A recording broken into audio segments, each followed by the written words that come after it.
So I built a giant spider.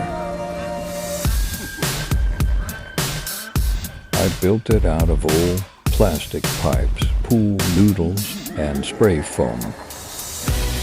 And here's how I made it. I cut the pipes to length. I made 8 legs, 6 the same length and the shorter.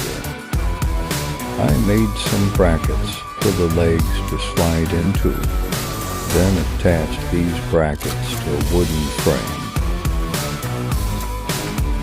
I built this up by taping polystyrene to it. This is the middle part of the body, the cephalothorax.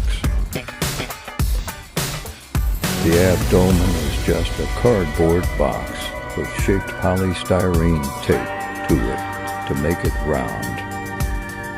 I made stronger brackets out of old hose. I then attached the body parts to a wooden base. Here it is all assembled.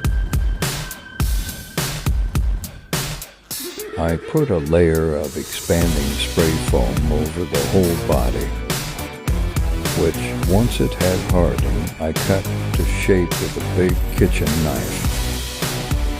I drilled holes and glued in pipe for the pedipalps and chelicerae. I then covered these in gaffer tape like I did with the legs. Here is the 2 parts of the body fixed together and shaped, ready for hard coating.